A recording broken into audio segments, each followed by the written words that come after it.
Let's shift our focus to London. All through this week, we have been closely tracking the developments around an anti-India protest that is being planned for Diwali. Pro-Pakistani groups yet again plan to lay siege on the Indian High Commission in London. For now, the British government has stopped these protesters in their tracks. The Indian High Commission has been declared off limits. Here is what has happened in the last 24 hours. Last evening, one of the MPs in the Parliament raised the issue and an answer was sought from the Prime Minister himself, Boris Johnson. Take a look at this exchange. We defend forever the right of peaceful protest. Yet on the 15th of August, and just 3 weeks ago, pro-Pakistani organisations held violent protests outside the Indian High Commission. This Sunday, there's the threat of 10,000 people being brought to demonstrate outside the Indian High Commission on Diwali, the most holy day for Hindus, Sikhs and Jains. What action is the government going to take to prevent violent protests this Sunday? Well, Mr. Speaker, I join my honourable friend who speaks very strongly and well for his constituency in deploring demonstrations that end up being intimidating in any way at all. My honourable friend will understand this is a police operational matter, but I know that I've just been speaking to my honourable friend, the Home Secretary, and she will be raising it with the police. But we must all be clear. We must all be clear in this House that violence and intimidation anywhere is wholly unacceptable in this country.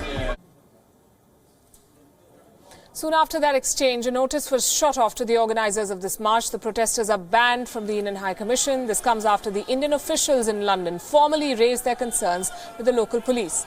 India said today that it has received assurances from the British government. We have got some indications from the British government that they are aware about our concerns in this regard. They are also aware about how this entire procession went out of control. And we have been told that this time around they will take adequate steps to prevent recurrence of such an incident which happened earlier. Does that mean that the anti-India march has been called off altogether? The answer is no.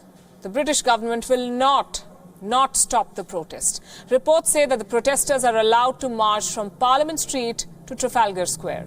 So the anti-India march is well on track, but with certain conditions attached. Earlier today, we posed specific questions to the Office of the British Home Secretary. Their response pretty much confirms the government stand. Let me quote from what they said to us. The management of demonstrations is an operational matter for the police. Neither the Home Secretary nor the police have the power to ban a static protest. And ministers cannot initiate bans on marches. Very well. The Home Office refers to the London Metropolitan Police in its statement.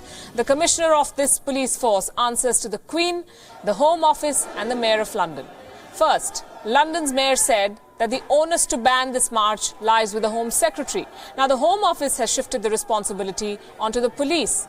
The Minister wants the police to manage the demonstration. After the last two violent protests in London, the Indian High Commission was left with a damage worth well over 1 crore rupees to its premises. Despite their track record of violence, the British government is siding with these anti-India groups by allowing them to go ahead with the march. Groups with clear connections to the Pakistani government. Yet again, Britain's capital is set to become a stage for Pakistan's Kashmir rant.